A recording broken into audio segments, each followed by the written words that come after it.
Assalamualaikum warahmatullahi wabarakatuh. Perkenalkan, nama saya Maisyara Isnaini dengan NPM 6. Di sini saya akan mempresentasikan mengenai tugas metode ilmiah tentang penelitian yang akan saya lakukan. Nah, untuk judulnya sendiri, saya mengambil judul Analisis Uji Kelayakan Mutu Minyak Jelantah terhadap Pembuatan Biodiesel bagi Lingkungan. Nah, ada research onion yang saya kerjakan. Yang pertama itu dengan metode pendekatannya, saya menggunakan metode pendekatan deduction dengan filosofi positivism, dan metodologi yang saya gunakan adalah metode kuantitatif. Lalu untuk strategi yang saya lakukan adalah strategi eksperimen, dan time horizon yang saya laksanakan adalah longitudinal, dan terakhir tekniknya ada data collection and data analysis. Nah, selanjutnya kenapa alasan saya mengambil positivism? Karena saya dapat menggambarkan secara akurat mengenai minyak jelantah dengan cara mengetahui manfaatnya, mengetahui kerugiannya, mengetahui kandungannya, yang mana semua dapat diukur dan dicatat asalkan menggunakan alat penelitian yang tepat. Dan untuk pendekatannya sendiri, pendekatan yang digunakan dalam penelitian ini adalah pendekatan deduktif dengan memakai pendekatan top-down, yaitu dari teori, hipotesis, observation, confirmation, rejection. Nah, ada beberapa premis yang dilakukan, yaitu premis satunya, produk jelantah bahkan mampu menembus batas sekat golongan masyarakat. Sayangnya, keterpopuleran tersebut tidak diiringi dengan pemahaman yang memadai mengenai bahaya minyak jelantah jika dikonsumsi secara terus-menerus dalam periode tertentu. Untuk premis duanya, konsumsi minyak jelantah yang tinggi memiliki tingkat korelasi yang erat dengan rendahnya tingkat kesadaran masyarakat yang akan pentingnya kesehatan makanan. Padahal, seiring dengan kenaikan laju pertumbuhan ekonomi yang disertai ledakan jumlah penduduk, potensi peningkatan produksi minyak jelantah juga ikut membesar. Nah, untuk conclusion hipotesa dari premis tersebut, minyak jelantah dapat menyadarkan kepedulian masyarakat untuk lingkungan apabila dipersepsikan minyak jelantah memiliki manfaat dan nilai jual yang tinggi.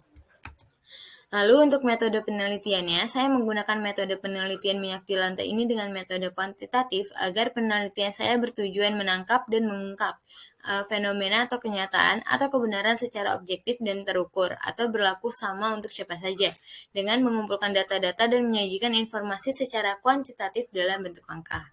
Nah, untuk problem statement yang akan saya lakukan ini terbagi menjadi beberapa tahap. Yang pertama ini untuk rumusan masalahnya, yaitu kurangnya pengetahuan pengelola minyak jelantah, inputnya masyarakat perumahan, pemerintah, RT dan RW, lalu kegiatannya mengadakan pelatihan dan pembimbingan mengenai minyak jelantah, dan mendirikan organisasi sosial untuk mengoperasikan sistem daur ulang dalam jangka panjang. Lalu untuk outputnya sendiri, seperti menghasilkan uang dari produk penjualan turunan minyak jelantah, mendapatkan produk baru dari pengolahan minyak jelantah. Dan untuk outcomes-nya atau hasilnya seperti membuka wawasan masyarakat untuk bisa kreatif dalam pengelolaan limbah minyak jelantah, dan dampak yang diharapkan yaitu dapat meminimalisir kerusakan lingkungan dan mendapatkan berbagai macam produk turunan hasil pengolahan minyak jelantah. Selanjutnya ada theory of change dari analisis biodiesel ini. Yang pertama ada masalah utama apa yang ingin diselesaikan, yaitu ada beberapa masalah yang ingin diselesaikan seperti potensi produk minyak jelantah per tahun sebanyak 3 miliar liter yang menyebabkan pencemaran lingkungan, kurangnya kesadaran dan tidak ingin repotnya masyarakat dalam mengelola sampah minyak jelantah. Sekitar 73,3% masyarakat Indonesia masih tidak tahu bagaimana cara mengelola minyak jelantah. Lalu belum adanya gerakan pengelolaan minyak jelantah di lingkungan perumahan, dan persediaan minyak jelantah cukup banyak yang menyebabkan pencemaran lingkungan. Nah, objek utama yang menjadi sasarannya itu adalah ibu rumah tangga dan masyarakat sekitar, serta titik pembuka yang dipilih itu seperti RT dan RW di lingkungan perumahan, pemerintah, serta organisasi atau komunitas pecinta lingkungan. Untuk langkah apa saja yang perlu diambil agar sampai pada perubahan ini, seperti mengumpulkan jelantah dari masyarakat dengan melakukan penjemputan dalam skala waktu tertentu, mengadakan kemitraan dengan pabrik biodiesel dari jelantah di Indonesia, mendirikan organisasi sosial untuk mengoperasikan sistem daur ulang dalam jangka panjang, pelatihan pengelolaan limbah minyak jelantah kepada masyarakat perumahan, lalu efek yang didapat itu mendapatkan produk baru dari pengelolaan limbah minyak jelantah, menghasilkan uang dari penjualan produk turunan minyak jelantah, menyadarkan masyarakat tentang pentingnya lingkungan, berkurangnya sampah limbah minyak jelantah di lingkungan, mengelola limbah yang tidak bermanfaat menjadi barang bernilai guna, dan manfaat yang lebih luasnya itu mengurangi limbah minyak jelantah yang dibuang ke selokan atau sungai, meminimalisir kerusakan lingkungan akibat pembuangan limbah minyak jelantah, memanfaatkan limbah minyak jelantah untuk sumber energi, membuka wawasan masyarakat untuk bisa kreatif dalam mengelola limbah, dan mempengaruhi masyarakat untuk mengelola limbah minyak jelantah. Dan untuk tujuan jangka panjang yang ingin dicapai itu, rasio limbah minyak jelantah dapat berkurang, meningkatkan kesadaran masyarakat untuk mengelola minyak jelantah, mendapatkan berbagai macam produk turunan hasil pengolahan minyak jelantah, dan membuat lingkungan kembali menjadi asri dan bersih kembali akibat dari pencemaran air. Selanjutnya ada Research Design Framework Canvas-nya. Nah, untuk rumusan masalahnya ini, saya ingin menjadikan limbah minyak jelantah memiliki nilai jual yang dan nilai pakai yang cukup tinggi. Namun permasalahannya sekitar 73,3% masyarakat masih tidak tahu bagaimana cara mengelola minyak jelantah.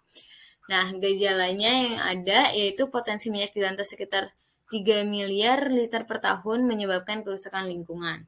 Nah, untuk kondisi saat ini, minyak jelantah langsung dibuang pada saluran pembuangan atau sungai tanpa adanya pengolahan terlebih dahulu. Jadi, harapan yang ingin dicapai itu jika minyak jelantah diolah, maka minyak jelantah dapat memiliki nilai jual dan nilai pakai yang cukup tinggi, serta kalau misalnya minyak jelantah tidak diapa-apakan dan langsung dibuang, maka minyak jelantah akan menggumpalkan dan menutup pori-pori tanah jika dibuang secara langsung dan akan menimbulkan bau tidak sedap terhadap lingkungan. Nah, selanjutnya ini ada contact maps kanvasnya. Yang pertama itu materi yang diambil adalah yang biodiesel tadi, dan untuk demografi trends-nya, sekitar 73,3% masyarakat Indonesia masih tidak tahu bagaimana cara mengelola minyak jelantah, dan sekitar 1,6 miliar minyak jelantah dapat menutupi 32% produksi biodiesel di Indonesia. Nah, untuk rules dan regulation-nya sendiri, seperti mengadakan kemitraan dengan pabrik biodiesel dari jelantah di Indonesia, membuat tempat pengumpulan minyak jelantah di setiap perumahan dan RT, lalu mengadakan pelatihan untuk pengolahan minyak jelantah. Untuk ekonomi dan lingkungannya ini dapat mengurangi limbah untuk lingkungan hidup, pengurangan emisi gas rumah kaca, menghemat 3,6 triliun biaya subsidi biodiesel, menghemat 1,16 juta ton CPO per tahun. Dan untuk kompetensinya sendiri ada PT Delta Hijau Abadi sebagai pengumpul minyak jelantah yang bergerak dalam bidang korporat. Dan untuk tren teknologinya sendiri, yang pertama ada pengumpulan minyak jelantah dari rumah, dan yang kedua mendaftarkan diri sebagai pengumpul minyak jelantah tetap melalui website yang telah disediakan. Lalu untuk kebutuhan konsumennya sendiri atau kebutuhan pelanggannya, yang pertama mendapatkan produk turunan yang bukan hanya biodiesel saja, lalu pengelolaan minyak jelantah yang tidak sulit, dan pengelolaan minyak jelantah yang tidak banyak mengeluarkan uang. Dan yang terakhir, ketidakpastian yang ada, kesadaran masyarakat untuk memulai kepedulian tentang lingkungan. Selanjutnya ada flowchart dari metode penelitian yang akan dilakukan. Yang pertama itu ada kita mulai dengan start, lalu langsung ke rumusan masalah, landasan teori, perumusan hipotesa, pengumpulan data yang dilakukan dengan populasi dan sampel, dan pengembangan instrumen, lalu dilakukan juga pengujian hipotesisnya, dan jika sudah didapat, kita melakukan analisis data, dan yang terakhir membuat kesimpulan dan saran. Terima kasih dari saya, sekian pemaparan dari saya. Mohon maaf apabila ada kesalahan. Wassalamualaikum warahmatullahi wabarakatuh.